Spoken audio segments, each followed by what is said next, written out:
नमस्कार दोस्तों, मैं डॉक्टर रजत सिंह आप सभी का अपने चैनल में स्वागत करता हूं। आज का जो चर्चा का विषय है वो है रीनल स्टोन, जिसको हिंदी में पेशाब की पथरी कहते हैं। तो दोस्तों आज हम समझेंगे कि पेशाब की पथरी बनने के क्या-क्या वो कारण होते हैं और इसमें कौन-कौन सी वो होम्योपैथिक दवाइयाँ हैं जो इस्तेमाल होती हैं। और अगर आपको लंबे समय से पेशाब की पथरी है, तो वो कौन-कौन सी तकलीफ़ें हैं जो आपको आगे चल के हो सकती हैं। तो आइए दोस्तों हम वीडियो को चालू करते हैं।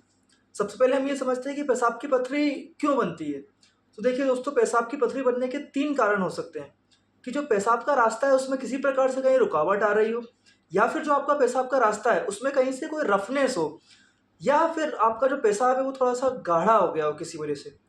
तो रुकावट क्या-क्या हो सकती है? जैसे आपकी किडनी का शेप थोड़ा-सा गड़बड़ है, जिसको मेडिकल की भाषा में हॉर्स शू किडनी कहते हैं, जिसमें नीचे के दोनों पोल्स जुड़े होते हैं किडनी के। या फिर यूरेटर में कोई स्ट्रक्चर हो रहा हो, या फिर किसी प्रकार से कुछ प्रोस्टेट की समस्या हो आपको, जिससे आपके पेशाब रुक रही हो, तो फिर आपको पथरी बनने की समस्या हो सकती है। दूसरा जो कारण होता है वो ये है कि आपका जो पेशाब का रास्ता है वो रफ हो गया है। रफ होने के क्या कारण हो सकते हैं? आपको बार बार पेशाब का इन्फेक्शन हुआ हो, आपको रिकरेंट यूटीआई हुआ हो, या फिर आपके डाइट में विटामिन ए की कमी हो। विटामिन ए क्या करता है कि जो हमारी एपिथेलियम होता है, जो हमारा म्यूकोसा होता है, उसको स्मूथ बना के रखता है। अगर विटामिन ए कम होगा तो आपको पथरी बनने के चांसेस ज़्यादा हो जाएंगे। तीसरा जो कारण है वो ये है कि पेशाब ज़्यादा आपका गाढ़ा हो गया हो, कंसंट्रेट ज़्यादा हो गया हो। इसका कारण क्या हो सकता है? हॉट क्लाइमेट, जैसे अभी ये उमस वाला सीजन होगा तो पसीना ज़्यादा आएगा, ज़्यादा गर्मी होगी पसीना ज़्यादा आएगा, तो पेशाब आपका कंसंट्रेट होगा, तो जो उसके सॉल्यूट्स हैं वो डिपॉजिट होने लगते हैं किडनी में। और क्या कारण हो सकता है कि आपके खून में कैल्शियम की मात्रा ज़्यादा है, या फिर आपकी जो किडनी है वो कैल्शियम को सही से बाहर नहीं निकाल पा रही है, या फिर आपको गाउट की समस्या है। तो इन सब स्थितियों में आपको पेशाब की पथरी बन सकती है। अब हम ये समझेंगे कि अगर आपको लंबे समय से पेशाब की पथरी है तो क्या-क्या वो दिक्कतें हो सकती हैं। आपकी किडनी में पानी भरने की समस्या सबसे ज़्यादा होने के इसमें चांस होता है, जिसको हम हाइड्रोनेफ्रोसिस कहते हैं। फिर आपकी किडनी फेल्योर होने के चांस हो जाते हैं कि आपकी किडनी काम ना करे। और क्या हो सकता है कि किडनी में पस बन जाए। तो इसलिए समय रहते हुए इस बीमारी का इलाज कराएँ। अब हम आगे जो चर्चा करेंगे वो है कि होम्योपैथिक उपचार के बारे में।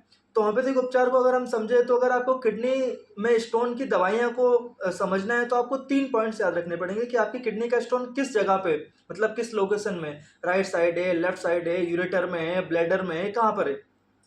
साथ में वो जो दर्द हो रहा है उसको मरीज को, वो कहाँ तक जाता है, कि उसका एक्सटेंशन कहाँ है, और साथ में कोई और कोई कंप्लेंट तो नहीं है। तो अगर हम लोकेशन की बात करें तो अगर राइट साइडेड रीनल स्टोन है तो आप 2 दवाइयाँ याद रखेंगे, ऑसिमम और लाइकोपोडियम। और अगर आपको लेफ्ट साइडेड रीनल स्टोन है तो आप 3 दवाइयाँ याद रखेंगे, टैबेकम, बर्बेरिस और एपीजिया। अगर आपका स्टोन बायलेटरल साइड में किसी में भी हो सकता है या फिर ब्लैडर में है, तो फिर हम जो दवाइयाँ याद रखते हैं वो है nux vomica, sarsaparilla, pareira brava, hydrangea, dioscorea, coccus, ये दवाइयों का आप इस्तेमाल कर सकते हैं।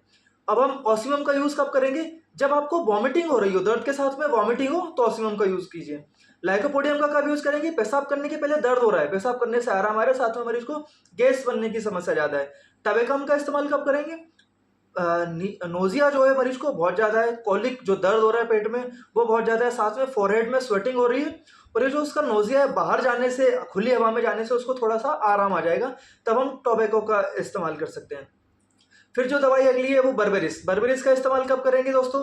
जब आपको लेफ्ट साइड रीनल स्टोन हो और पेशाब के रास्ते तक उसका दर्द आ रहा हो और झटका लगने से आपका दर्द बढ़ता हो, साथ में नोज़िया हो और आपको ऐसा लगे कि किडनी में ऐसा बबलिंग सेंसेशन हो जैसे कुछ फूट रहा है, ऐसा कुछ लगे, तो आप इसका यूज़ कर सकते हैं। परेरा ब्रेवा का इस्तेमाल कब करेंगे? कि जब जो दर्द है वो थाइस तक एक्सटेंड करे। नक्स वोमिका का इस्तेमाल कब करेंगे? नोज़िया हो, यूरिन से उसको आराम आ रहा हो, तो आप नक्स वोमिका का इस्तेमाल कर सकते हैं। नक्स वोमिका एक अच्छी दवा है जिसको हम नेगलेक्ट कर देते हैं, जो एक्यूट रीनल कोलिक होता है उसमें, तो आप इसको 200 या 1 एम पावर में फ्रिक्वेंटली यूज़ कर सकते हैं जब दर्द आ रहा हो मरीज को, साथ में नोज़िया वॉमिटिंग हो और जो दर्द है पेशाब करने से थोड़ा आराम आ रहा हो। एपीजिया का इस्तेमाल कब करेंगे? एपीजिया की वही इंडिकेशन जो टबेकम के हैं, लेकिन टबेकम राइट साइडेड है, एपीजिया लेफ्ट साइडेड, मतलब नोजिया, वॉमिटिंग, फोरहेड स्वेटिंग के साथ में अगर आपको दर्द आ रहा हो और लेकिन स्टोन आपका लेफ्ट साइडेड हो, आप एपीजिया का इस्तेमाल कर सकते हैं। सारसापाइला का इस्तेमाल कब करेंगे? जब जो दर्द है पेशाब करने के बाद में आपको ज़्यादा आ रहा हो तो आप सारसापाइला का इस्तेमाल करेंगे। हाइड्रेंजिया का इस्तेमाल जब आपको प्रोस्टेट की समस्या हो साथ है, प्रोस्टेट की वजह से आपका पेशाब रुकने की वजह से अगर वो तकलीफ आ रही है पेशाब में पथरी की, तो आप हाइड्रेंजिया का इस्तेमाल कर सकते हैं। डायस्कोरिया का कब करेंगे? जब दर्द में पीछे की तरफ झुकने से आराम आए और आगे की तरफ झुकने से आराम आए, तो आप कोलोसिंथ का इस्तेमाल कर सकते हैं। अगर दोस्तों आपको पेशाब की पथरी बार बार बनती है तो आपको ये ध्यान देना पड़ेगा कि फिर उसका क्या कारण है, आपको एग्जैक्टली मरीज की और जांचें करवानी पड़ेगी और साथ ही उसको कॉन्स्टिट्यूशनल दवाई देनी पड़ेगी जब उसका जाके बार बार पेशाब की पथरी बंद होती है। और एक चीज़ आप याद रख सकते हैं इसमें कि आप किन साइज तक की पथरी का ट्रीटमेंट करेंगे होम्योपैथी दवाई से। अगर आपको 8 से 10 mm की तक की पथरी है तो आप होम्योपैथी दवाई का इस्तेमाल कीजिए। अगर इससे ज़्यादा है तो आप एक बार निकलवा लीजिए, और अगर दोबारा बनती है तो फिर आप इसके लिए वो दवाइयाँ ले सकते हैं किसी होम्योपैथी डॉक्टर से मिलकर, जिससे आपकी पथरी दोबारा ना बने। अगर 10 mm तक की है तो बहुत आसानी से निकल जाती है, और अगर उससे ज़्यादा है तो थोड़ी सी समस्या आती है, कई एक बार वो उस जगह को डैमेज कर सकती है, जिससे खून भी आ जाता है। तो इसलिए बिना डॉक्टर की सलाह के कोई दवाई न लें, अपने डॉक्टर से कंसल्ट करें। मेरा वीडियो देखने के लिए धन्यवाद। मेरे वीडियो को लाइक कीजिए, शेयर कीजिए और मेरे चैनल को सब्सक्राइब कीजिए। धन्यवाद।